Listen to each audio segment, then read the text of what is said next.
Welcome to TVJ's pre-debate discussion.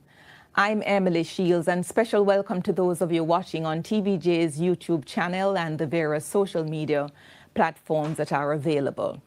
This evening, it's 6 days to go before election 2025. It's a highly anticipated leadership debate between Andrew Holness, the Prime Minister of Jamaica, and Mark Golding, the leader of the opposition. It is a final of 3 debates. You've seen 2 so far. People have been trading score about who's won, and we look forward to seeing this evening who exactly it is who will claim the victory.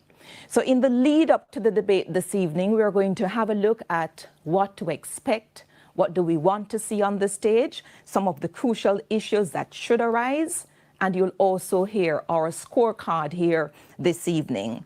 Joining me in studio, therefore, Jermaine Barrett, founder and executive director of Jamaican Association for Debating and Empowerment. Good to have you, Mr. Barrett. Good to be here. Jodianne Quarry, attorney at law and broadcast journalist. She's host of Morning Agenda on Power 106. Welcome, Jodianne. Hi. Granville Knight, who is a social and political commentator. Good to have you, Mr. Knight. Thank you. And back on Zoom with us, we have political scientist Dr. Jermaine McAlpin. Welcome, Dr. McAlpin. Thank you. Good evening to everyone. Jermaine Barrett, let me begin with you. The stakes are high. Big debate. These 2 leaders have tried very hard not to meet. I think we last saw them at the independence celebration. And they're meeting in a face-off that can have serious implications for what happens on the 3rd of September. What are you expecting? Well, you've really highlighted an important thing to really examine, the extent to which they are able to deliver the speeches, the presentations, the responses in a cool, calm, determined and engaging fashion without losing their cool. I think I'm looking for a demonstration of head, heart and hands. They must demonstrate that they have the intellect, mental fortitude, they have the heart, they have the compassion, the sense of feeling for the plight and the challenges that confront Jamaicans at large. And they must have the hand, they must demonstrate that they have done work and are therefore deserving of people's confidence. That's for fascinating. Head, heart and hands. Absolutely. And you want a cool demeanor? Absolutely. You don't want belligerence, you don't want over the top, not at all, not at all. What? Not at all. That rise up the crowd? If it is that they become sort of, unhinged in this debate, it is demonstrative that as a prime minister, they will become unhinged when the pressure starts to hit them. Jodianne Quarry, let me hear you, because somehow I think that this is what the 21st century is looking for. Not my style, but that's what they seem to want. What are you expecting? I think that you're expecting to see 2 party leaders who see this debate as a way to speak to several sets of people. To speak to the party faithful, to rile them up, to give them quick quips, to have viral posts that come out of this debate that allow for persons to say, that is what my leader said, and that is who you should have as prime minister. You're looking at 2 leaders who need to use this platform the last few days before election to shore up the constituencies that might need a little push, to allow for those MP candidates who might not be going over the line, to have persons say, maybe I don't vote for the MP candidate, but I like that person there on the television. I want that person to be my prime minister. And then finally, you have to speak to Jamaicans who say, I need to understand the details of the plans. Tonight is not going to be a day where either leader can talk in grand terms without being really, really specific. And so today you're going to have to see people speaking to their manifestos, speaking to their plans, speaking to what they have achieved or what they plan to achieve, and to tell us how. Granville Knight, what are you expecting? Well, there are 2 things. There's what I expect, and then there's what I anticipate will happen tonight. Love it. What should be happening tonight is 2 things. One, the final lady in the coffin that has to say why you should vote for the JLP versus the PNP. Yes. But more important than that, tonight is a debate of the prime ministers. That's what it is. That's all tonight comes down to. Who is best to be prime minister? And when I've looked at the past debates, the winner of the debate tend to be the winning party. So we have heard the debates before now. There's been much to say as to who was the strongest debate team. It was Team PNP. Some say it was Team JLP.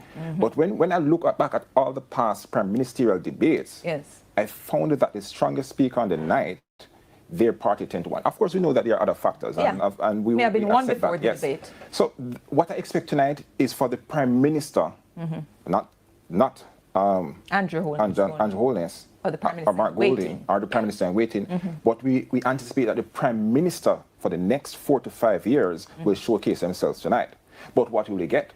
Well, we of course may get some of that, but we know that tonight will be a lot of politicking. We'll be talking about the manifestos, their final message to the nation as to why you should vote for me.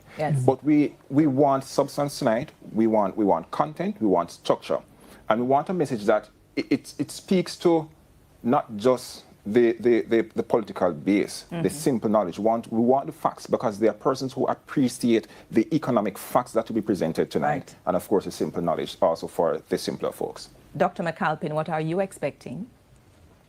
I'm anticipating some kind of visionary statement, and like Granville said, for them to look at the big picture. But there are some unanswered questions. And I think the Prime Minister has more pressure on him than does the leader of the opposition. The burden of proof lies with him, especially with some unfinished business from the 2016 manifesto.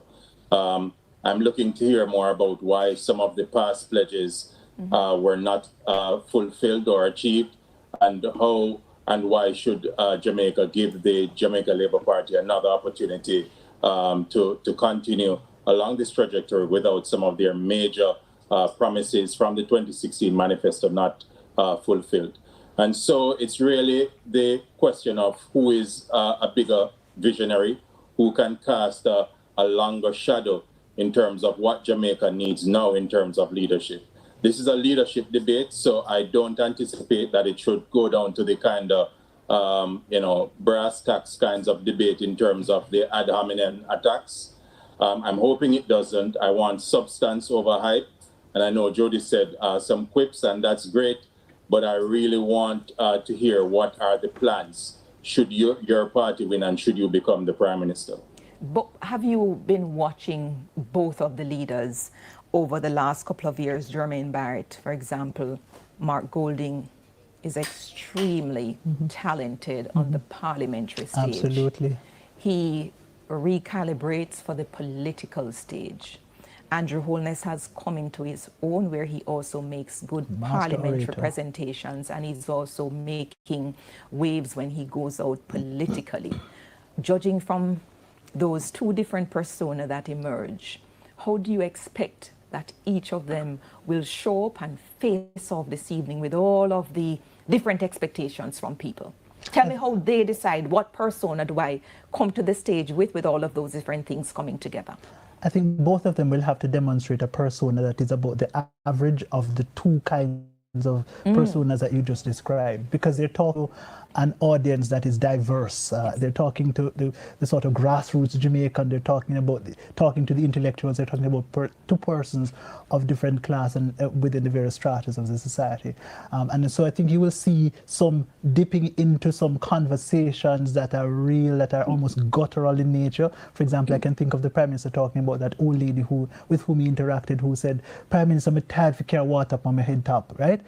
Those kinds of narratives. I think Mark Golding will do a lot of the same as well, to make the kinds of big sort of macro indicators and that kind of a technical conversation seem real to people's lives. Right. I think you're going to get a lot of that. Jodianne, as you practice in the court, you are, I'm sure, very familiar with previous inconsistent statements. And there have been so many previous inconsistent statements that have been made. To what extent are you looking for questions to come saying, you said this at one point in time, then you bob and weave and said this at another point in time? How much are you looking for that to decide on issues of credibility, if they come in at all for you in this debate? I think it must come up. I think the two questioners we have tonight, Dion Jackson Miller and Giovanni Dennis, are the kind of people who will dig to go find that you said this thing and now you have changed your mind. I think that is going to be important because we have some massive issues on the table. Foreign policy and what's going on in Venezuela and Cuba, the implications of things like that, what you said said in the past, what it means now, things about here, local life in Jamaica, economy, what you thought was feasible about raising income tax thresholds, what was not feasible. You have to drill down because those inconsistencies now allow me to see if I trust you. Right. And that trust factor will then play into what people consider to be this prime ministerial persona that you bring across. Are you the kind of person I can trust to squire the country into the next 5 years? Yes, come on now, Mr. Knight, tell me how you expect the previous inconsistent statements to play. Of course, that is a big part of politics. That's something I've seen. What you said then versus what you say now. We know for surety that what has been a part of the narrative for this election, especially on PNP side, is a matter of integrity. Can you be trusted? And when I look at, and once again, I'm looking back at all the prime ministerial elections, every now and again, the matter of integrity comes into play. What did you say? Can you be trusted? So that is going to be a very important part of tonight's debate. But then performance is going to be called into question as well. When I come back, I'll deal some more with those and we'll look at our debate scorecard. We'll tell you what we're looking for. Send your messages to hashtag TVJ Debates 2025. Let us know if you want us to add anything to the scorecard. We'll take your comments on air. This is a pre-debate analysis show. Stay with us. Of the three-part election debate series broadcast live on TVJ, Radio Jamaica, social media platforms, and YouTube. Both party leaders will make a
10 minutes to go before the third and final debate for this debate season. Election comes up 3rd of September 2025.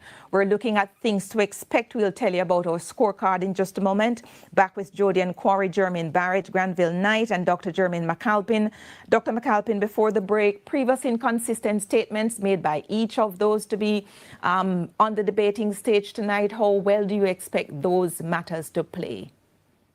Well, they may trip up someone tonight, because you're going to now have to justify why you said it then and why you've changed. If you want to use the language of I've grown, then sure. But I think it's about the rhetorical arguments, what you can do to convince someone that you are to be trusted, even if you have vacillated in terms of what you've said in the past, you can be trusted. I think it's now the question of trust, and 6 days before the election, it's not promising, but it is posturing. I think that's where we are now. We've seen the manifestos and the supplementary manifesto. It's now about the posturing. Are you posturing to be prime minister? Do you look the part? This is now the grand stage. This is the playbill. The playbill is out, and tonight I think is a playbill, and who does it best will certainly come out victorious. And like Granville, I also agree that the stronger leadership debater tends to be the party that wins. Right. We have the issue of the investigation concerning illicit enrichment that has hovered over this prime minister for a number of months now. Then we have the issue of the holding of a UK passport over Mark Golding. Questions as to where exactly was he born and whether he should disclose. Do they play at all tonight, Jody and Quarry? I don't think so. I think those are pre-election discussions.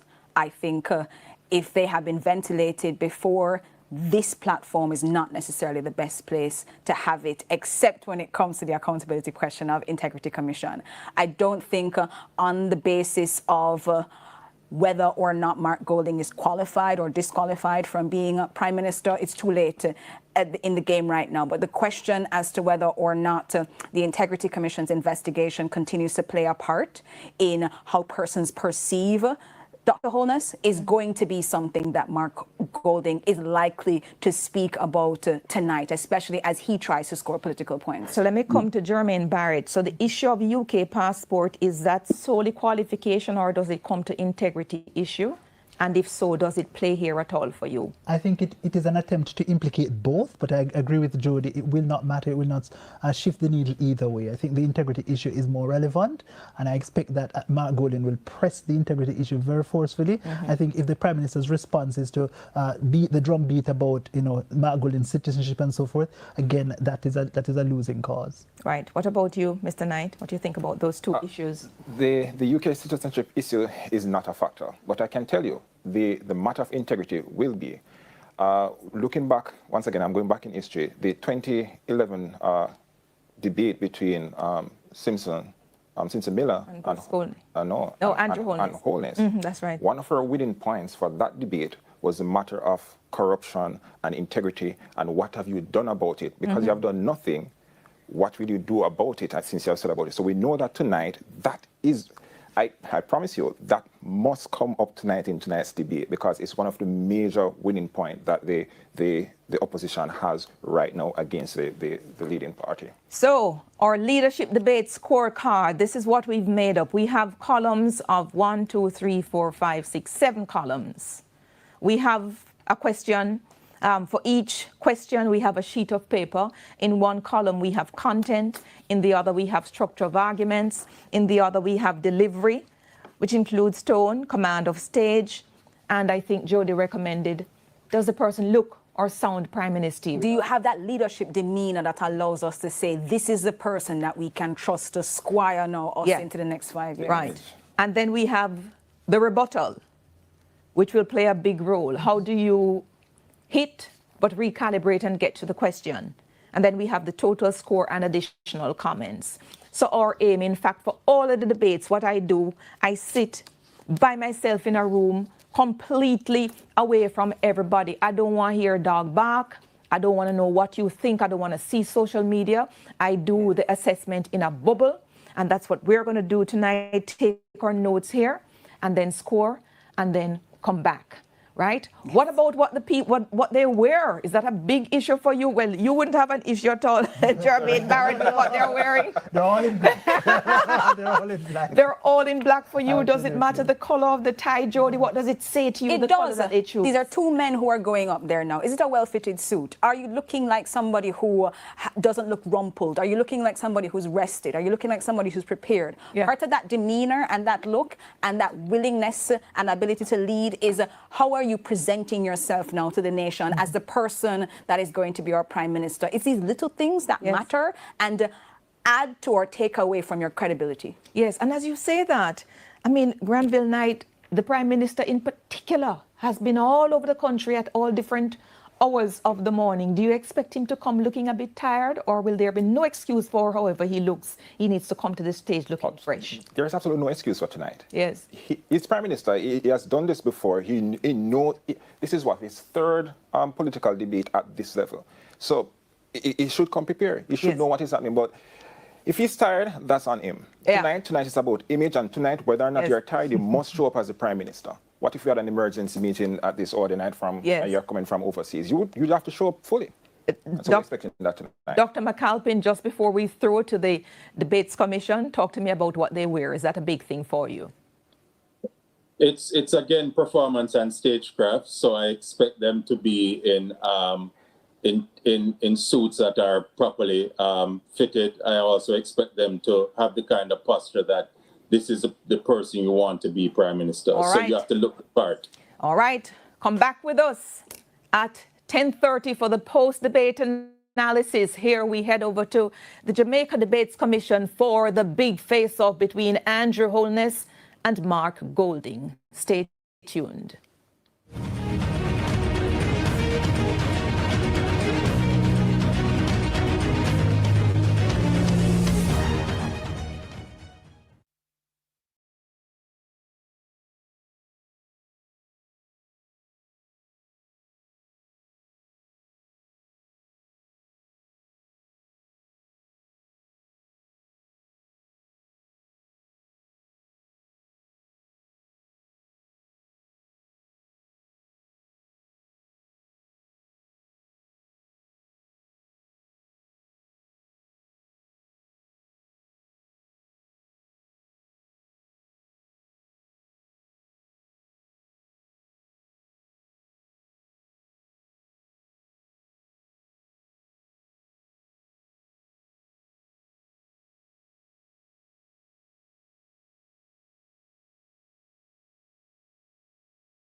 Kendall, the taste of quality. Sagicor Group, building trust one generation at a time. Flow, NCB, Arc Manufacturing. Water, JN Group. Lasco Chin Foundation. Pan Jamaica Group, Miss Birdie, H&L Homes. And VM Group. Tonight, we focus on the leaders. Our moderator is Archibald Gordon.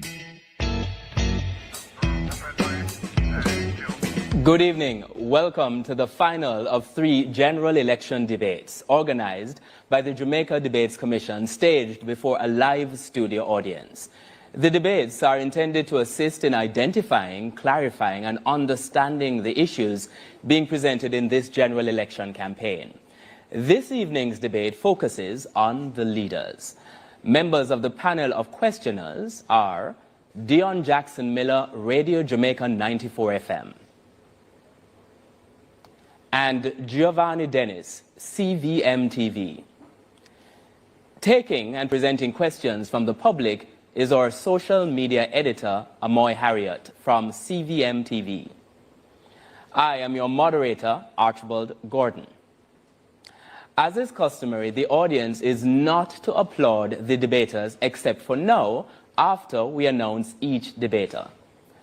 Tonight, representing the People's National Party is party leader Mr. Mark Golding.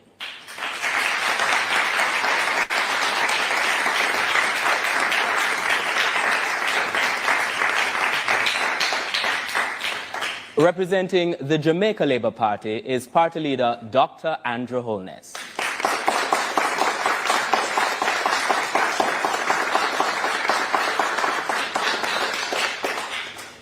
The guidelines for tonight's debates have been previously agreed and are posted on the Debate Commission's website at www.jamaicadebatescommission.org. The guidelines include questions being no longer than 30 seconds, and each debater is allowed 90 seconds to respond to each question, and rebuttals are limited to 45 seconds. The questions posed in tonight's debate will come from 2 sources. The first source is you, the public. Send us your questions via direct message on Instagram, Facebook, and TikTok to Jamaica Debates. These will be checked, selected, and asked by our social media editor. The second source of questions is from our panel of journalists. Questions are not influenced by the Jamaica Debates Commission in any way. Our sign language interpreters tonight are Dorothy Williams and Terry-Ann Bernard from the Caribbean Christian Center for the Deaf. Based on a previous coin toss, our first question tonight comes from Dion Jackson Miller of the RGR Group, and it will be directed to Dr. Andrew Holness. Dr. Holness, government members have recommended taking the Auditor General off the Integrity Commission. There have been changes made by our administration to the Office of Political Ombudsman that have virtually destroyed its effectiveness as a check on the behavior of politicians.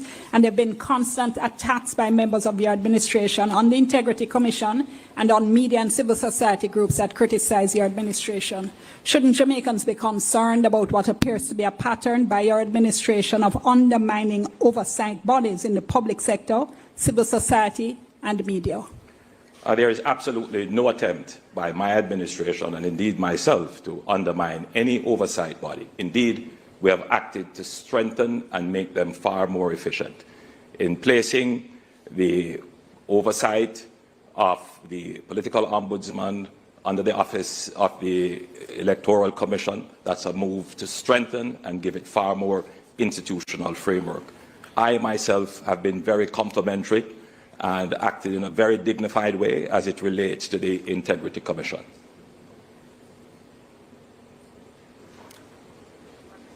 Mr. Golding will have the opportunity to respond.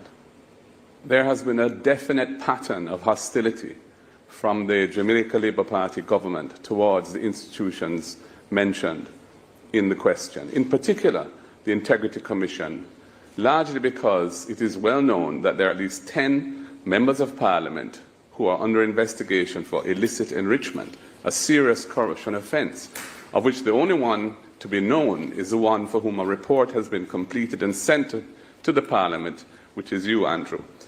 As a result of that, they have done their very best to try to neuter that critical institution, including the Prime Minister bringing that institution to court to undermine its effectiveness and indeed eliminate it entirely.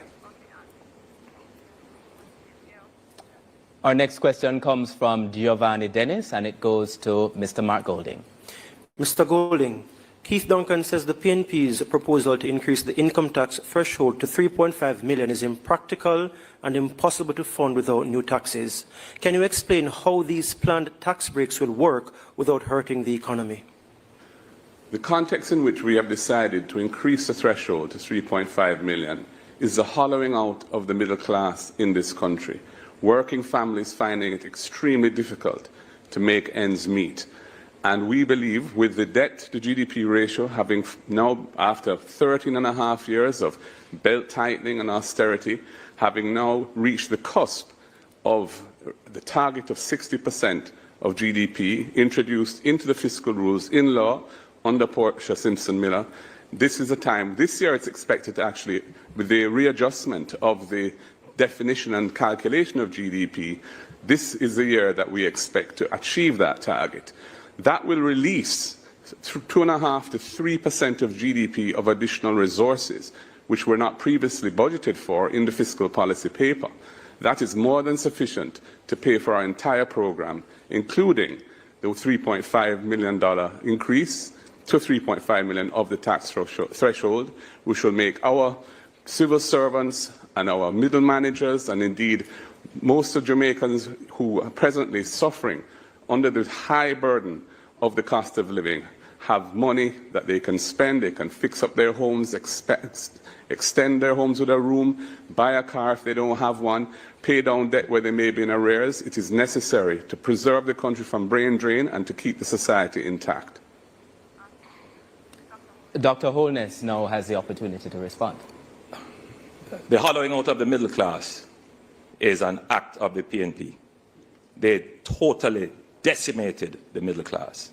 It is a Jamaica Labour Party that introduced the increase in the non-tax threshold that recreated a middle class in Jamaica. In fact, when you look at the salary profile of PAYE contributors, you would see that their salaries have all risen. It is a Jamaica Labour Party through the compensation review that has increased salaries by over 200 billion Jamaican dollars for public sector workers. The current proposal of the PNP is unworkable. It's now time for a question from social media. We're going to Amoy Harriot. Thanks, Archie. Our first social media question tonight comes from Instagram. Shania in Kingston. She says, low voter turnout of a democratic society. Many Jamaicans refuse to vote because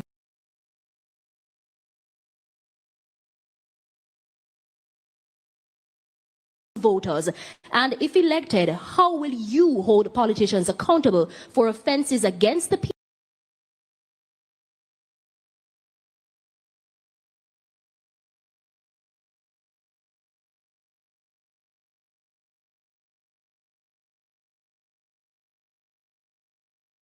Strong leadership.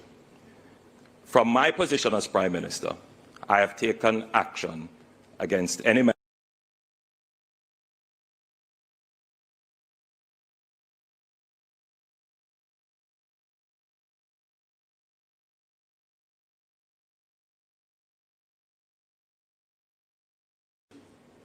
with an expert forensic auditor. The findings of that report have suggested no corruption. There have been no charges. Every aspect of my report, every aspect of my personal life and my personal financial details are in the public domain. I am the politician about which Jamaica knows the most. And therefore, I am the politician who can stand with the greatest moral authority to treat with any matter that is considered corrupt, as I have done in the past. And I want to give this assurance to the Jamaican people that you know me, you know about me, you can trust me, and you know that I stand against corruption. Mr. Golding has the opportunity to respond to that social media question as well. Within Andrew, 90 what seconds. they know about you is that you have 28 bank accounts, that you received several $1 million in cash deposits from anonymous donors in your bank account, that your companies had transactions of over $400 million, several thousand transactions between them, and that Positive Jamaica Foundation, a non-profit which you are intimately connected with, provided resources which you use for personal investments through your personal company. We have signed the Leadership Code of Conduct developed by Integrity Commission. All of our spokespersons and myself have signed. None of your people have signed it. I am committed to ensuring that all members of the executive, when we form government, will have their Integrity Commission declarations published, not just the leader of the opposition and what should happen, but hasn't happened in your case because you're not certified, the Prime Minister. So the whole question that has been asked is an excellent question. And we really need to step up our vigilance against corrupt behavior, nepotism and cronyism. The volume of scandals under this Jamaica Labour Party government is unprecedented. Over the number of ministers who have had to be removed from frontline duty, many of them parked in the naughty corner in OPM rather than being sacked. It is a disgrace to the country, and your personal situation where you're operating under a deep cloud because your Integrity Commission declarations are not certified also is something which Jamaica cannot go forward with. We'll now take a short break, and we invite you to stay tuned.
the Jamaica Debates Commission in association with Scotiabank for every future. Kendall, the taste of quality. Sagicor Group, building trust one generation at a time. Flow, NCB, Arc Manufacturing, Water, JN Group, Lasco Chin Foundation, Pan Jamaica Group, Miss Birdie, H&L Homes, and VM Group.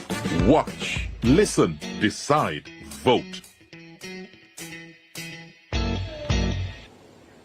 Welcome back to the Leaders Debate presented by the Jamaica Debates Commission. We invite you, the public, to send us your questions via direct message on Instagram, Facebook, and TikTok to Jamaica Debates. We now ask Dion Jackson Miller to start this segment with a question for Mr. Mark Golding. Going back to the income tax proposal, Mr. Golding, because several people have been taking issue with your numbers. The PNP's assertion that it can fund the proposal through projected revenue growth doesn't seem to take into, as well as organic revenue growth, doesn't seem to take into account increase in expenditure. That's also projected, as well as low growth rates that no government in recent years has managed to overcome. Isn't it true that your numbers just don't add up? The fiscal policy paper does project over the next 3 years some $160 billion of additional revenue. The degree to which there are accompanying expenses will depend on how we manage the expense side of the budget. There's also the fact that there are $360 billion of programs in the budget that represent the priorities of a given government at a particular point in time. When we are elected, we're not going to be elected to maintain the current trajectory that Jamaica is on. People want to see change. And most fundamentally, the issue really is the fact that we are coming to the end of the period of austerity, the period where Jamaica has been for 13 and a half years, steadfastly paying down debt, so that the debt to GDP ratio, which we inherited at 147% of GDP at the beginning of 2012, is now, in this fiscal year, projected to achieve the target of 60% of GDP. Once that happens, we no longer have to reduce debt as a priority. We just have to maintain that debt profile. That will release resources of 2.5% to 3% of GDP, which is close to $90 billion of additional resources, which no longer have to be part of your primary surplus target. So we will be able to fund our program quite comfortably come April next year, when the fiscal year starts. Dr. Holness, there is a song which says, when the rum tells you you're a big dancer. I don't know what the leader of the opposition was drinking. Firstly, the debt to GDP for this fiscal year is not projected to be 60%. It is projected to be 65% thereabouts. If the leader of the opposition is depending on growth to provide the revenues for $75 billion of expenditure, the country would have to grow between 8 and 10%, which has not done that since the 60s. Thirdly, yes, there are $300 billion of programs. What are these programs? Pharmaceuticals. Thank you, Dr. Holness. Thank you, Dr. Holness. Our next question is from Giovanni Dennis, and it goes to Dr. Holness. Dr. Holness, you said on February 7, 2016 in Sam Sharp Square, Montego Bay, within our first 100 days in government, we will start the legislative process to fix the general election date in Jamaica. It's been 3,490 days since. In your May 2016 budget debate, you further stated the country should not be distracted by protracted periods of uncertainty. Yet, that's exactly what happened with this year's election. After 2 consecutive terms in office, you have failed to deliver on this promise. Why? Your research into this matter, and I respect the question, is incomplete. At the calling of the 2020 general elections, I explained to the public in Parliament that our government actually started work on fixed election date, and we found that it was inconsistent with our constitutional arrangements. And therefore, we did not include it in our 2020 manifesto. It is no longer a part of our platform. More to that, however, is the fact that in seeking to have all of these previous considerations included, we went about putting in place a constitutional reform commission that would bring all the considerations for constitutional reform under an expert review. That expert review was thwarted by the opposition. So, yes, these considerations were considered from 2016, but the reality of our constitutional arrangement made us take a different route, which is to go to a comprehensive constitutional reform, which was frustrated by the opposition. Over to Mr. Golding to respond. Just before I respond, just to point out that Mr. Holness's data is not current. The Fiscal Commissioner issued a release, I think it was today actually, indicating that with the National System of Accounts being updated, GDP has been adjusted, and we're now at 62% of GDP. That's what the debt is at the end of March this year, and we will more than likely achieve 60% this fiscal year. No, please, you're not entitled to do that. The flip-flopping from the Prime Minister is manifest. They were supposed to have impeachment. There's no impeachment. Fixed election day, no fixed election day. Ring fencing the NHT, they have taken over $130 billion out of the NHT. Cannot be trusted. Just reminding that there is a format to the debate and asking the debaters to respect the format to which they have agreed. It's now time to go to the next question. Social media. Amoy Harriet, over to you. This question comes from Janine. Parliament has passed a constitutional amendment bill and a referendum bill to transition Jamaica into a republic. Could you clarify the economic and administrative implications of this transition and how you intend to ensure that the process doesn't distract from Jamaica's economic priorities like debt reduction, investment diversification, and public services? That question goes to Mr. Golding first and then to Dr. Holness. In answer to the question, we can whistle and ride. So we have done very well as a nation in reducing our public debt. We ensured that the fiscal rules were very strong with an algorithm, an equation in the fifth schedule to the Financial Administration Audit Act that determines the fiscal balance that must be hit by each year's budget, and that has ensured that successive governments have stayed on course to take it down to 60%. We can do constitutional reform.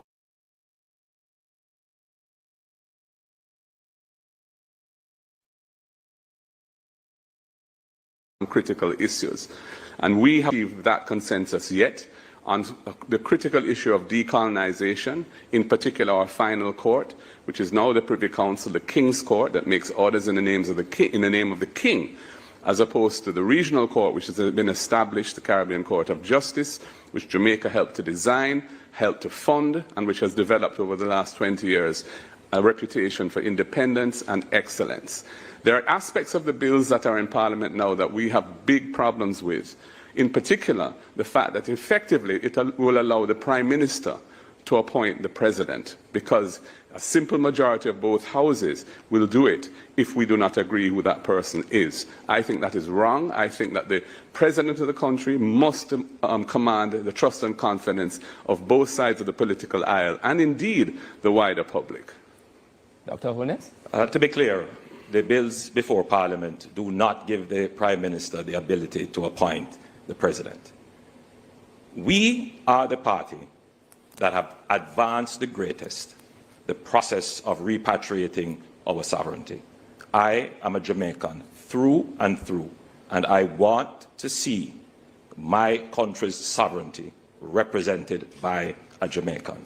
It puzzles me as to why the opposition is trying to frustrate this. The opposition says we must always consult the people, yet they do not want to consult the people on a fundamental architecture of our society, our final court of appeal. They are inconsistent, they are hypocritical flip-floppers. They were the ones who nudged, encouraged, and agreed with the government that a process should be started for the repatriation of our sovereignty. Midway the process, they have turned around to say they have challenges with it. What is it that they really want? Are you truly a Jamaican? It's time for our next question. It is from Dion Jax Miller, and it goes to Mr. Golding.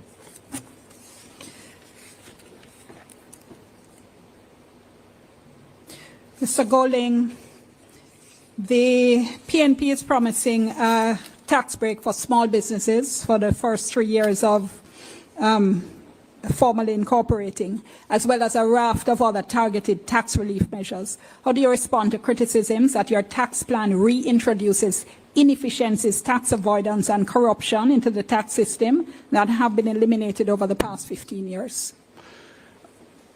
First of all, I think the Prime Minister repeated innuendo or direct attack which has been leveled by his party on my nationality. And, you know, I just wanted to just make it absolutely clear that I am indeed born here as a Jamaican. Here is my birth certificate, and it shows I was born at the University Hospital on July 19th, 1965, and it's right here. I hope your camera can pick it up. And I have a copy for you, Prime Minister, right here. And I wish you could provide me with a copy of your certification, but of course you can't do so. Now, on the question of tax, there's a third schedule to the GCT Act now, which has a long list of items which are not subject to GCT that are exempt. We feel that laptops and other devices are critical tools of trade, and it is wrong to tax them, and we are going to add them to that list. And similarly, sports equipment, which is vital for social cohesion. Sports is a critical part of keeping young people away from straying down the wrong path and so on. Why are we taxing those items? The cost of living is already high. So I don't agree. The system we have already caters for items which should not be taxed. And we're simply saying we want to adjust those items to include things that should be there but are not yet there. Dr. Holness? The Jamaica Labour Party is the only political organization to have reduced taxes. We reduced the GCT from 16.5% to 15%. And we have done so in a way that has not compromised our revenues or the sustainability of future programs. All, and I repeat, all the tax suggestions and promises of the opposition will compromise our fiscal arrangements and place us back in debt or result in increased taxes.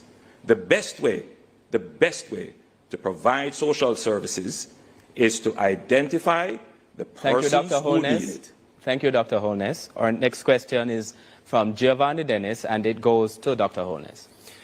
The Rio Cobre is a major water source for the St. Catherine Plains and communities in and around Spanish Town. Yet, since 2019, under your watch as Environment Minister, there have been close to a dozen chemical spills, causing fish kills and disrupting lives. You say you're a champion of the environment. Why hasn't there been tougher sanctions for the repeated breaches of environmental permits by the companies culpable? The Jamaica Labour Party has put in very tough sanctions, including the requirement for the provision of bonds. We are the only government to have called these bonds and brought polluters to court. We have also started the process of studying the Rio Cobre to ensure that there is no discharge into the Rio Cobre. And this is something that I am personally very serious about, and we will put in legislation to end discharge into the Rio Cobre. It becomes even more important as we have now put in place the Content Rio Cobre water project, for which we are pulling 15 million gallons of water from the Rio Cobre per day. So we must protect that asset, and I give the public my sincere commitment that we will protect the Rio Cobre. Mr. Golding? Quickly, just to say that the JLP is not the only party to have reduced taxes. The PNP reduced the personal income tax rate from 33.3% to 25%. We reduced the GCT rate from 17.5% to 16%. There's been reductions of taxes on both sides. They plan to reduce, they say, income tax from 25 to 15, which is going to help the rich and the ministers who pay themselves 200+% pay increases. On the environmental issue, you are the one who overturned NEPA's decision not to grant a permit for the mining of the Dry Harbor Mountains, which is a very sensitive nature reserve. You're flip-flopping again, Andrew. Our next question is from social media. Over to Amoy Harriot. Well, Archie, Delanor says many Jamaicans would like to see the full rollout of body-worn cameras on our police officers, even more so now, given the increase in fatal police shootings. Will this be something that you'll prioritize should you be elected? Mr. Golding will respond first. First of all, I think it's very important to acknowledge and commend the excellent work done by the police force over the last year and a half in bringing the rate of violent crime, in particular murders in the country, down from the intolerable levels where it had been under this government. More murders committed in Andrew Holness's 2 years in office than any other 2-year term in the history of Jamaica. The police have finally abandoned the failed policies that we did our best to stop, the mass use of states of emergency, which the court has ruled as unconstitutional, and have gone now to a much more targeted approach, a much more strategically sound approach. Having said that, we do feel that it's very important that the public as a whole must have trust and confidence in the police, because the police rely on intelligence and information from the public. And therefore, if the public feel that there's excessive use of force and there's no accountability for it, they're not going to be as cooperative as we need them to be. I think, therefore, it's in the interests of the Jamaican society and the police themselves to have the benefit of body-worn cameras, especially when they go on special operations, so there can be no question, nobody can accuse them wrongly of having used excessive force when the force was legitimate as used.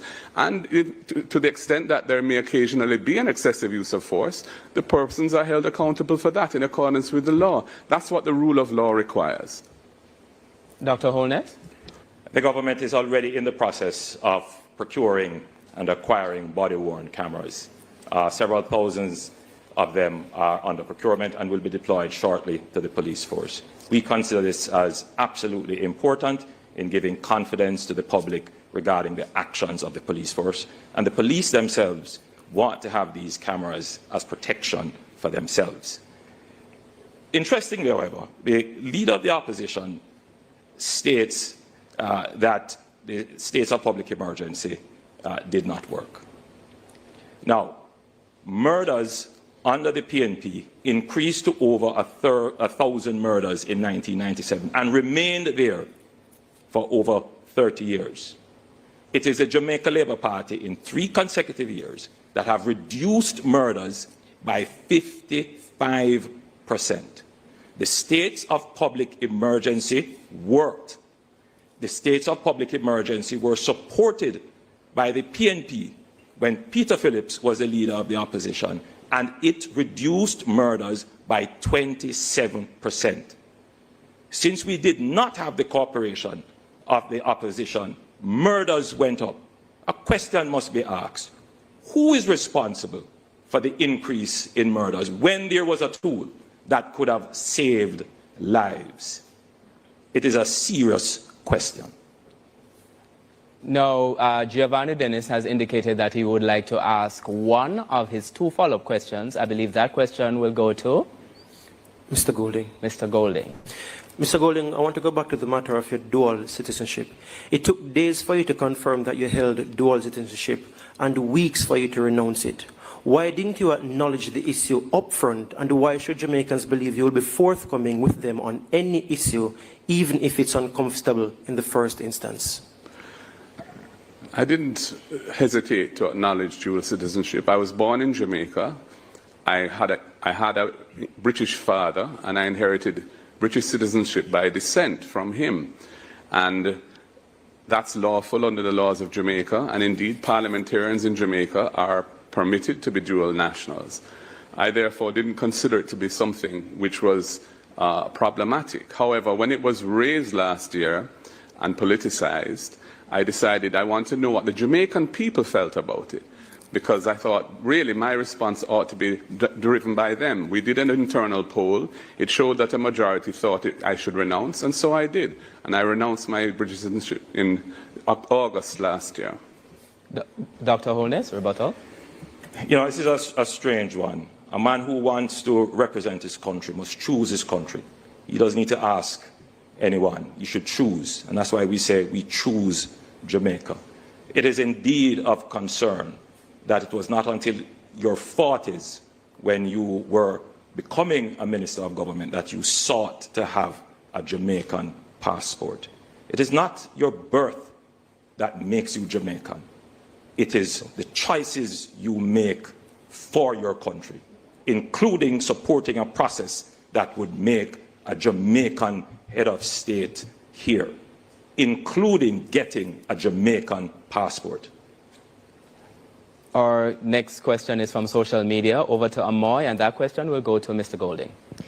On TikTok, Taj says, given the current negotiations surrounding the U.S. Keep Call Centers in America Act and its potential to impact over 50,000 Jamaican BPO workers, how does your administration plan to safeguard both employment and livelihoods for young Jamaicans if outsourcing opportunities decline? That's a good question, and the truth is that the evolution of technology, especially the advent of artificial intelligence, is also a threat to the type of services that are provided through outsourcing. So we are going to have to ensure that we try and upskill our existing workforce so that they can be trained to do the type of tasks that technology isn't going to be as adept at dealing with as human beings. And we also have to provide other avenues for employment for young people. That's why we're going to establish the Youth Innovation Fund, which will provide grants and loans to young people to get them into business if they want to get into business. And it will enable them to pursue their talents in tech or in creative industries or any other area of endeavor so that they can express themselves, help to monetize their talent and build brand Jamaica. And so those are the types of things that need to be done. We also want to emphasize training and the role of the private sector in training. We'll be giving an incentive, a dollar-for-dollar matching of all businesses who invest in upskilling and training. We will match their investment through the HEART program to encourage them to invest further in training and upskilling the workforce so they can employ more people in higher paying jobs. Right now, too many of our people are struggling in low-income jobs, low-wage jobs, low-tech jobs. The same question goes to Dr. Holness. Well, let me give you some practical and real answers instead of airy-fairy stuff. Jamaica is already positioning itself for nearshoring and friendly shoring of the recalibration of the global supply chain. And that is why we have made a massive investment in the Caymana's development and in Raintree. These are real investments that will bring production to Jamaica and jobs to Jamaica. We have already started to ensure that over 120,000 Jamaican youths can access training free of cost under HEART. And much of that training is in support of not just BPO, but logistics. But more than that, we saw the change in technology coming and the impact it would have. And that is why we have invested in a coding and technology academy, the Amber Heart Academy, where hundreds of Jamaican youth are trained in not just the basics, but as high up as data science. Because what we want to create in our society are the trained skills that can attract the jobs that we are already negotiating for. You have a government that understands the changing global dynamics. Thank you, Dr. and putting in Holness. place measures to take advantage of it. We'll now take a short break and we invite you to stay tuned. The general elections debates are presented by the Jamaica Debates Commission. Watch, listen, decide.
Presented by the Jamaica Debates Commission in association with Scotiabank for Ever Future, Kendall, the taste of quality, Sagicor Group, building trust one generation at a time, Flow, NCB, Arc Manufacturing, Water, JN Group, Lasco Chin Foundation, Pan Jamaica Group, Miss Birdie, H&L Homes, and VM Group.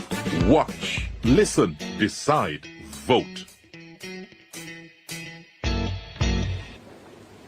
Welcome back to the Leaders' Debate presented by the Jamaica Debates Commission. We invite you, the public, again, to send us your questions via direct message on Instagram, Facebook, and TikTok to Jamaica Debates. We now ask Dion Jackson Miller to start this segment with a question for Dr. Andrew Holness. 2021, you were appointed to the Queen's Privy Council and the Ancient Advisory Body, and your administration's recent attempt at constitutional reform would have seen the removal of the British monarch from Jamaica's parliament and executive in phase 1, but not from our judiciary. Opposition or no opposition, referendum or not, can you tell us your position, whether you support the removal of the Privy Council as Jamaica's final court, and if so, when? My position is that Jamaica should have its own local court as its final appellate court. But I also do respect the Caribbean Court of Justice, of which we are a part of its original jurisdiction. I will say, however, that on a matter as important as this, that forms the architecture of our nation, the people must be consulted. And that is why I put in place a process that would begin these consultations in a practical and phased basis, a process which has been thwarted by the opposition. Now, the leader of the opposition raises questions about democracy. On one hand, he does not want to consult. He wants the government to just act without consulting with the people, but then turns around and says that we are the ones undermining democracy. The leader of the opposition must be consistent. Democracy requires us to consult the people on these critical matters. Mr. Golding? Yes, Mr. Holness, shortly before the visit of Prince William to Jamaica, became a member of the King's Privy Council. So one has to wonder how he was choosing Jamaica when he did that. Anyway, to answer the question, we want to follow the Constitution, and the Constitution has been ruled by the Privy Council as the highest court as not requiring a referendum for the decision as to whether or not the CCJ should become the final court replacing the Privy Council. And that is what we think ought to be done. No other country that has moved away from the Privy Council has had a referendum to do so, and there are good reasons for that. Our next question is from Giovanni Dennis, and it goes to Mr. Golding. Mr. Golding, the PNP under your leadership has flip-flopped on a number of issues. For example, Julian Robinson on May 16, 2023 said the opposition takes no issue with the massive salary increase for parliamentarians. The very next day, the PNP released a statement objecting to the increase. Why should Jamaicans trust that you won't similarly make about turns on promises you are making now? When Julian said that in Parliament, he was referring to the principle of parliamentarians getting an increase. He wasn't addressing the specifics of what was being proposed. We hadn't had a discussion around those specifics. When we looked at the details and we saw the massive increase that the Prime Minister was proposing for himself and for his ministers, we felt it was unconscionable to do that in the context where the public sector workers had just had their salary negotiations under some duress in relation to the teachers in particular, finalized, and many of them were getting 20% over 2 years. That is why we had to clarify our position, because it was not in accordance with what we thought that principle demanded. Now, over time, thinking can evolve.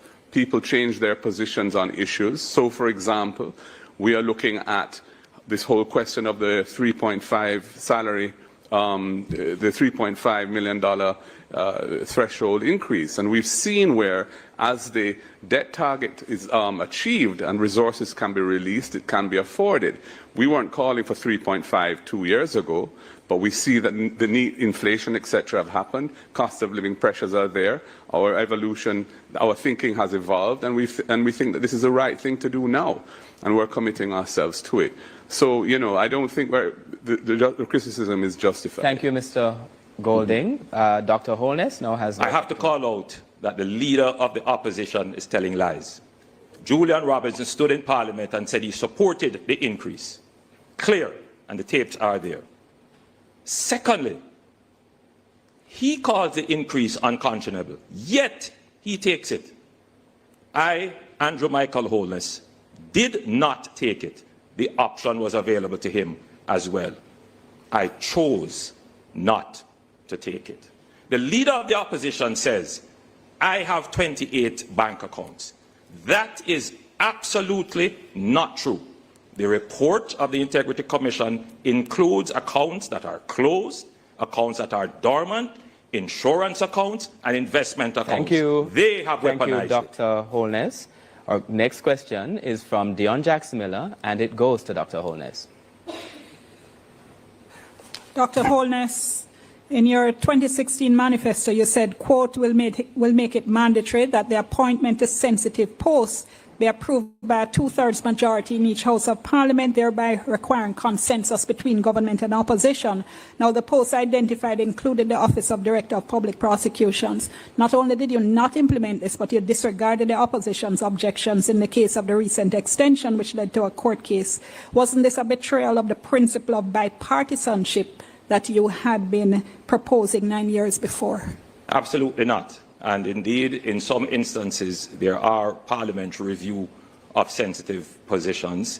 And I want to be also very clear that the constitutional reform process that we have put in place would take into consideration all of these proposals that were made. We cannot tinker with the Constitution, doing a little thing here and a little thing there, and therefore we decided to put it in a comprehensive process, again, which the opposition has thwarted. But since I have some time, let me also address some other issues about the leader of the opposition. In my own Integrity Commission report published in Parliament, there are no findings of corruption. All my assets are in Jamaica, and I have declared everything to the Integrity Commission. The leader of the opposition, however, also had a report from the Contractor General previously, which found that they benefited from public resources in an irregular way. They termed it a sweetheart deal. In my report, there is no such thing. None of my resources are ever connected to any public funds or any public resources. However, for the leader of the opposition, the report was very clear that their operations were considered to be irregular and a sweetheart. Thank you, Dr. Holness. Mr. Golding has an opportunity to respond. The Prime Minister has no interest in bipartisanship. He has strong dictatorial tendencies and really would prefer not to consult with the opposition at all if he didn't have to. And I say that based on my experience with him over the last 5 years. He talks about he didn't want to tinker with the Constitution. Then why did he seek to amend the Constitution as a one-off, tabling the bill and seeking to pass it on the same day to extend the DPP's tenure beyond what was constitutionally allowed? That was tinkering, Prime Minister, so come on. And in terms of Integrity Commission reports, my declarations have been certified every year as being proper. Yours have not, because you are under investigation for illicit enrichment. Mr. Golding. Our follow-up question now, Dion Jackson-Miller has indicated she'd like to use the first of her follow-up questions. On the same issue of the DPP's appointment, Principal Dr. Holness doesn't require constitutional amendments, though. And if it is that you were committed to the principle of bipartisanship, why would you have rejected such strongly worded opposition coming from the opposition leader? At the end of the day, this matter was taken to the court, and the courts decided. and the DPP was reinstated. I want to also clarify something that the leader of the opposition said. The investigations carried out by the Integrity Commission are at an end. I am not currently under any investigation. There were no findings of corruption or charges. The leader of the opposition continues to try to weaponize these things because that is the only crutch he has to stand on. I, Andrew Holness, am thoroughly transparent. Thank you, Dr. Holness. Thank you, Dr. Holness. Mr. Golding has the opportunity to respond. Again, Andrew Holness is being disingenuous and tricky. The Integrity Commission referred his matters to the Financial Investigations Division, a law enforcement agency charged with investigating serious financial crimes, for further investigation. What was his response? When there was a vacancy at the head of it, he sought to appoint or influence the appointment of somebody who is his close personal friend and who had said publicly on nationwide radio that he didn't see anything wrong in the report on Mr. Holness's financial situation, the Integrity Commission's report. It was clearly a set-up job, and we feel that very strongly that this needs to be addressed. Thank you, Mr. Golding. Our next question is from social media. I'm going to hand over to Amoy.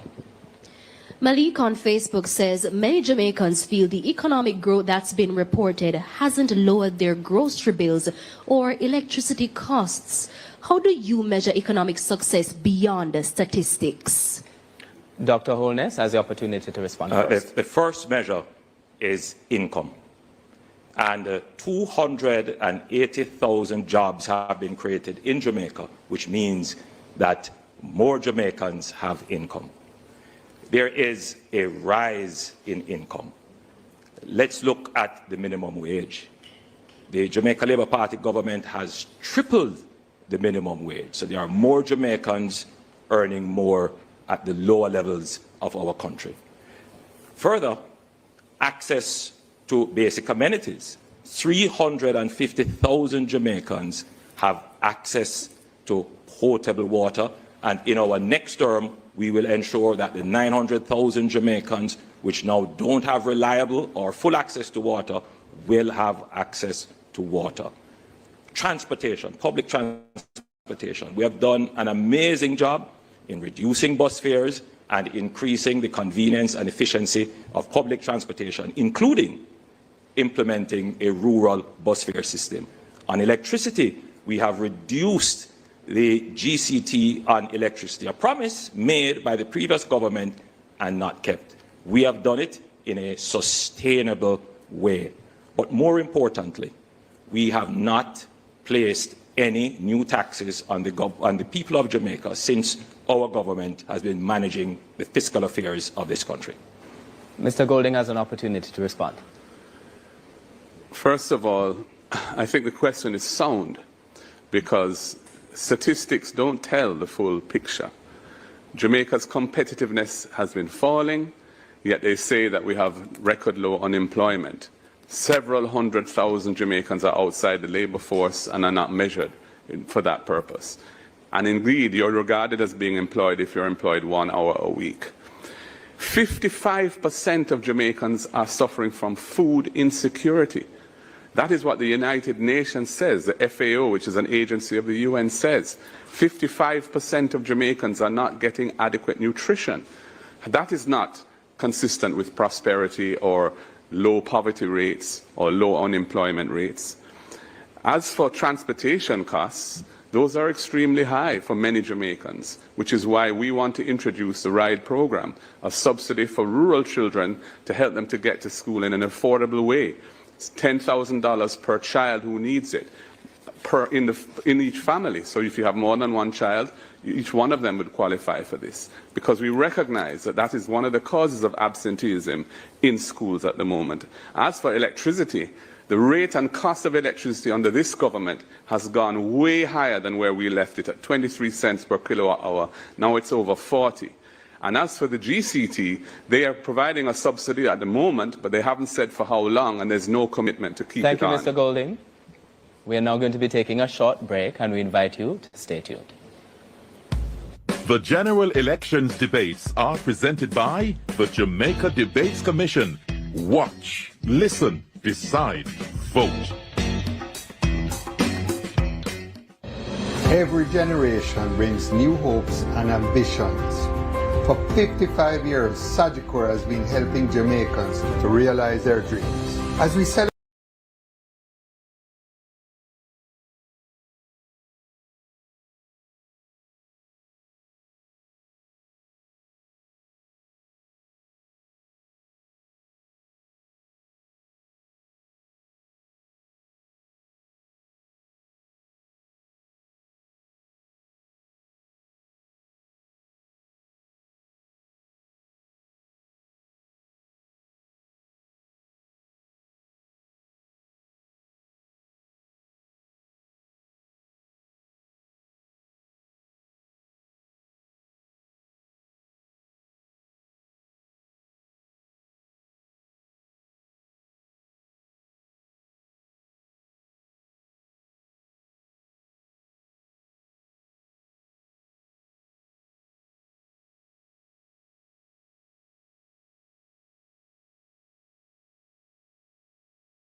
are presented by the Jamaica Debates Commission in association with Scotiabank for every future. Kendall, the taste of quality. Sagicor Group, building trust one generation at a time. Flow, NCB, Arc Manufacturing. Water, JN Group, Lasco Chin Foundation, Pan Jamaica Group, Miss Birdie, H&L Homes, and VM Group. Watch, listen, decide, vote.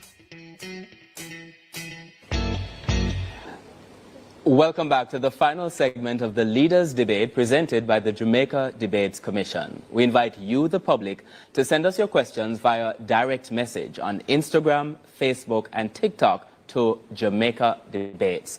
Now, this segment actually begins with a follow-up question. Giovanni Dennis has indicated that he'd like to ask one of his follow-up questions, and that goes to Dr. Andrew Holness. Dr. Holness, on the matter of your government's hostility towards accountability institutions, in a world where journalists reporting on the conflict in Gaza are being murdered, the constant attacks on the press in Jamaica by both political parties undermine press freedom and has been reflected in Jamaica's slippage on the World Press Freedom Index. We have just seen the release of the names of journalists that both political parties objected to participating in the national debates. Why do both parties continue to undermine press freedom and put journalists in danger? To be clear, my political party does not undermine press freedom. To be clear, my political party did not object. The objections came from the PNP. And historically, it is the PNP that has been vociferous, including attacking a particular radio station. I personally have stayed away from any negative commentary about any journalists. Journalists are important, and I support strong journalism. And I want to make that absolutely clear. In the time I have, I will rebut. I am in no way associated with the head of the FID. My understanding is that the head of the FID is a friend. Thank you, Dr. Holness. Thank you, Dr. Holness. Mr. Golding has the opportunity to respond. Press freedom is a fundamental pillar on which democracy is based, and I and my party fully support press freedom. The Prime Minister said something which was untrue when he said that only our side objected to some journalists. Their side also objected. In fact, we objected to 3, they objected to 4 journalists, and the matter was eventually resolved, and here we are. And the truth is that some journalists in the country are not as independent as others, are not as professional as others, and it is quite legitimate to criticize persons who you don't feel are living up to the standards of their profession. But we would never do anything to threaten or undermine press freedom, or indeed to make any journalist feel unsafe. And if it ever happens, we'll take out whatever it needs to stop it happening. Thank you, Mr. Golding. Our next question is from Dion Jax-Miller, and it goes to Mr. Golding. Mr. Golding, Coswell Barnett is a blind Jamaican who is also a very experienced and very qualified teacher, but who was out of a job for 4 years. Now, your manifesto promises to protect the right of persons with disabilities. Those Jamaicans are disproportionately affected by poverty. Vision 2030 says that governments haven't been living up to a reserve a percentage of public sector jobs for persons with disabilities. That would have helped people like Mr. Barnett and others like him. Would a PNP government implement such a recommendation? Thank you for that question, Dion. I come from a family that has delivered transformational national service to the country, in particular in the area of persons with disabilities. My father was the first orthopedic surgeon in Jamaica, and he established what was then the Polio Center, became the Mona Rehabilitation Center. And when he died in 1996, it was named after him. It's now called the Sir John Golding Rehab Center. He also established the Hope Valley Experimental School, a school for integrated education for able-bodied and children with disabilities. 2 parliamentarians went to that school, and he established the National Road Safety Council, because of his awareness of the fact that many people who end up with disabilities is as a result of road traffic accidents. I am and we are very committed to implementing the UN Convention for the Persons with Disabilities, which Jamaica was the first country in the hemisphere to sign, And we are the ones who passed the Disabilities Act, brought it to Parliament. This government took 7 years to bring it into effect. We're glad it's in effect, but it needs to be actualized now in practice so that persons with disabilities feel and see the benefits of it. We are fully committed to that, and we are going to establish a National Disabilities Fund to aid persons with disabilities so that they can have their assistive aids, they can get help to establish themselves in business at home and improve sidewalks for their transportation. We are committed to the community of persons with disabilities. Dr. Holness has the opportunity to respond. To be clear, one of the things that I'm very proud of is that my administration has reserved under special orders through the NHT houses for persons with disability. They have a direct access. Under the new social housing program, we make it a point of duty to support persons with disabilities, and many persons with disabilities have benefited. Our administration have brought into effect the Disabilities Act. We continue to support the disabled community with grants and an increase in path benefits. Our government is committed to supporting persons with disability in Jamaica. Dion Jax-Miller has indicated that she would like to take her second follow-up question. Yes, Mr. Golding, we hear the broad statements of policy and principle, but what persons with disabilities want are jobs, which is why I'm asking specifically if your administration would implement a recommendation to reserve a certain percentage of public sector jobs for persons with disabilities. Yes, we have committed to that.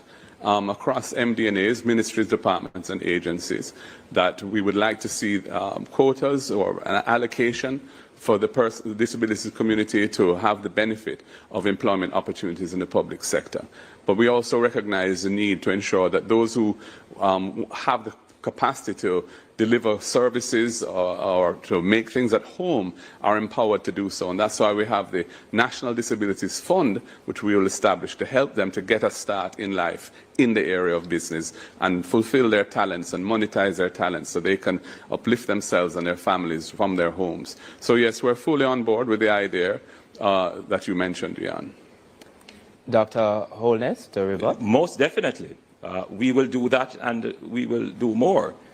In fact, at the Office of the Prime Minister, we do make it a point of duty to ensure that persons with disabilities are employed at the Office of the Prime Minister, and we will give that directive, if it is not already in effect, to all the ministries. But more than that, people with disabilities want to be independent, and they want to work independently, many of them. And we, through various initiatives, including through the various development funds that we have, will provide resources to persons with disability so that they can start their own businesses. And I think that is really the critical thing, to ensure that our persons with disability are independently earning income. Our next question still goes to Dr. Holness, and it comes from Giovanni Dennis.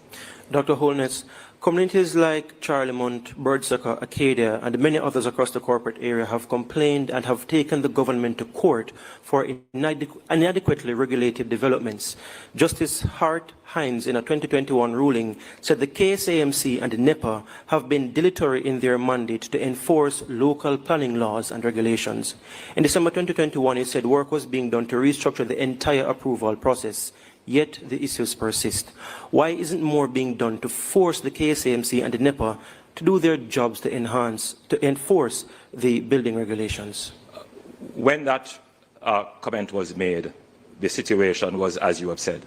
Since then, there have been significant improvement in enforcement, and including a new planning order for Kingston and St. Andrew, which clarifies many of the issues that were in contention, including we have included more inspection officers at the KSAMC, and there are more cases now being brought to court which are being prosecuted. So there has been an improvement.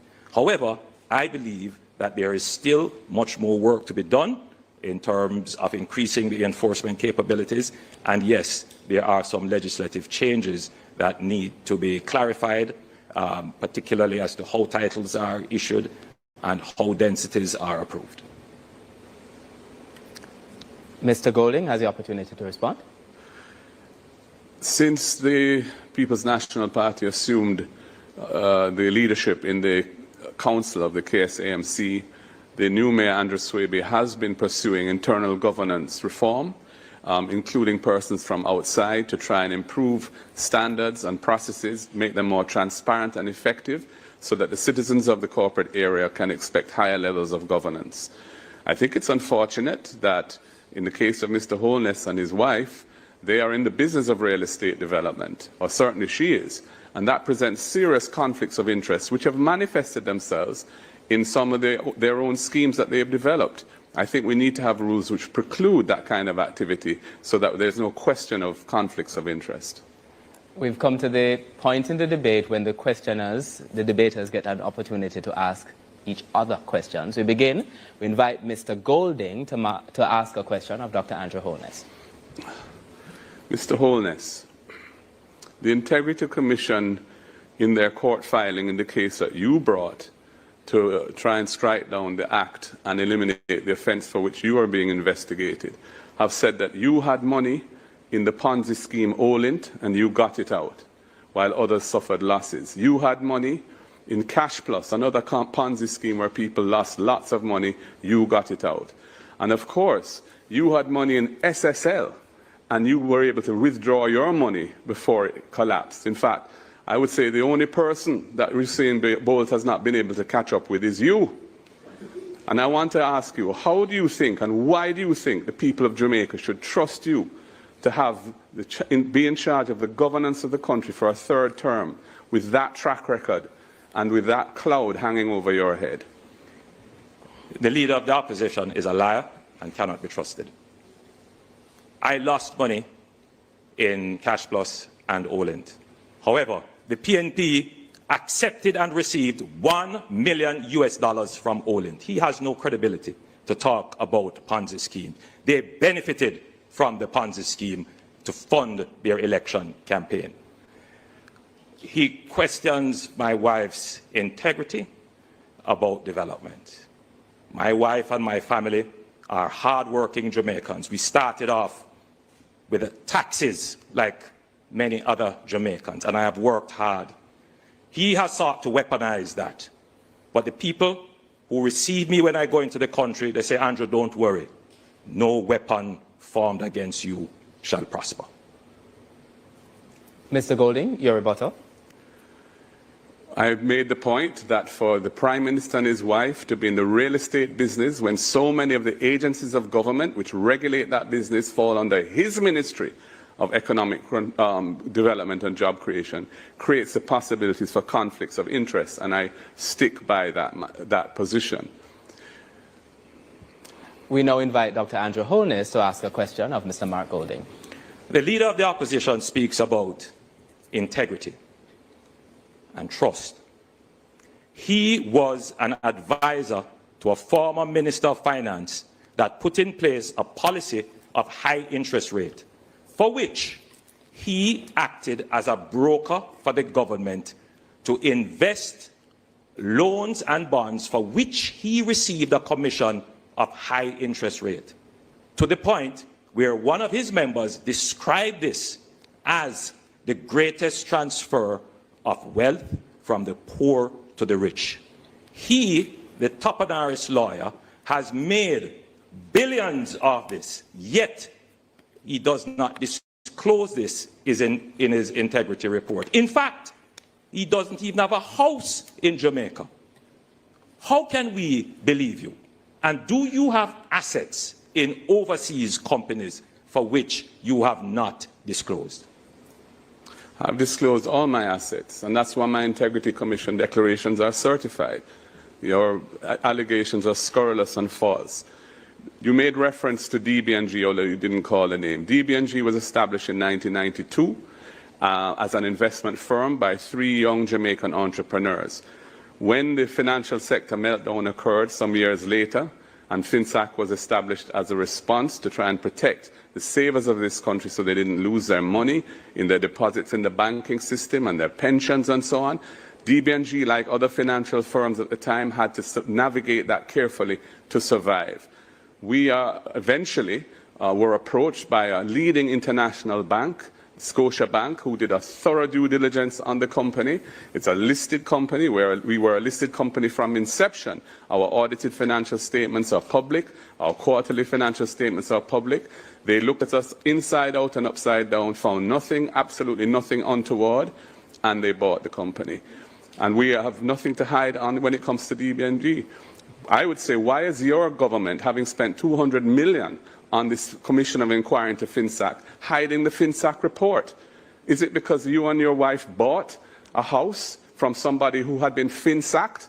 You're a hypocrite, Andrew Holness, to be accusing me of anything in relation to FinSac when you have been a direct beneficiary of the losses of somebody who was FinSac, who lost their home because of FinSac. Again, you go to attacking my wife when you, according to the Contractor General's report, benefited from a sweetheart deal that was irregular. You benefited off the backs of the Jamaican people in creating your wealth. You were a connected party with the then Minister of Finance, and you advised and created the FinSac debacle with high interest rate. You benefited from FinSac. I did not purchase a FinSac house. I bought a house on the open market. And again, you come with weaponized lies. Your lies will not work. We now go to closing statements. Now, based on the earlier coin toss, Mr. Mark Golding of the PNP will go first.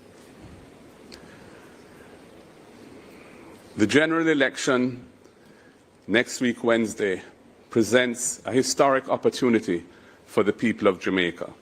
After 13.5 years of belt tightening and austerity, we are finally in a situation where the debt to GDP ratio has achieved or is on the cusp of achieving the 60%, which was written into the fiscal rules by Portia Simpson Miller. That means that the fiscal rules and prudent economic management can change gear and look at how we can grow the economy and build a society with a better quality of life for all. We see some serious issues that need to be addressed. 700,000 Jamaicans or thereabouts live on public land, lands where they've built their homes, but they don't have titles. The colonial era law set the period as 60 years of occupation before they can get ownership. We are going to reduce that to 25 years. We're going to give them titles. And that is going to unlock over $1 trillion of wealth, which is now sealed up and quarantined in the old colonial era law that is still on the books. That is why also we're increasing the threshold to 3.5 million, so working families who are struggling to make ends meet can get a little break so they can live a better life. It's why we're going to be removing the tax from the overtime pay of workers earning up to $6 million, so they can make it easier in life as well. And when I govern the country as Prime Minister to serve you, I will ensure that accountability and transparency are at the center of what we do, and any hanky-panky, any violation of the public trust will be met with the full force of the law with no protection from me. And that is a huge difference between the government I will lead and the government of Andrew Holness. That is why I'm asking you, on Election Day, next Wednesday, vote for the People's National Party, put your ex beside the head, time come for a better life.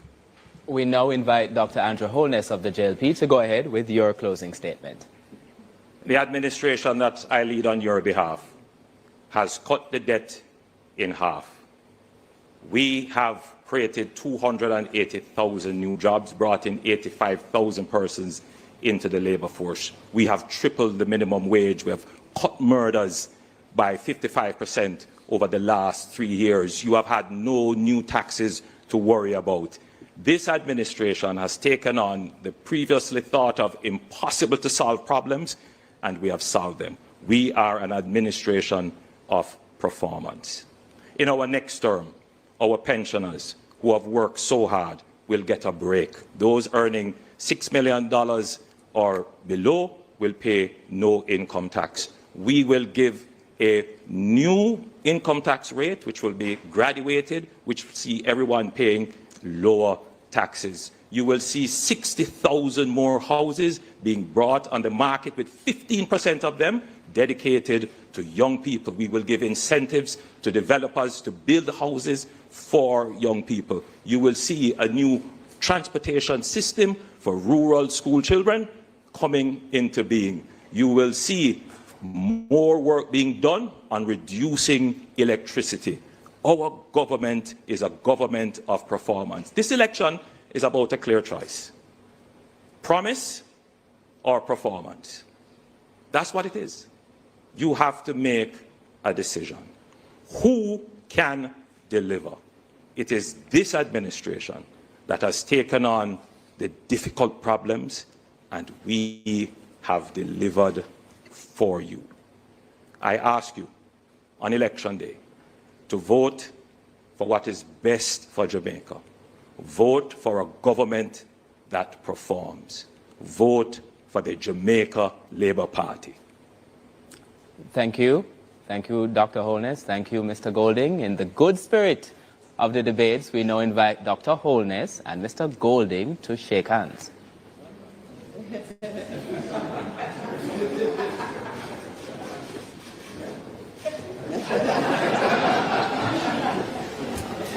And now we can breathe. That concludes the leadership debate between party leader Dr. Andrew Holness, representing the Jamaica Labour Party, and party leader Mr. Mark Golding, representing the People's National Party. Our sincere thanks to both party leaders and all the debaters. This was the final debate in the 2025 General Election Debate Series. Thanks for joining us. Thanks to our studio audience, our production crew, production and funding partners, and most of all, our viewers and listeners all across Jamaica and the diaspora. I am Archibald Gordon. Good night.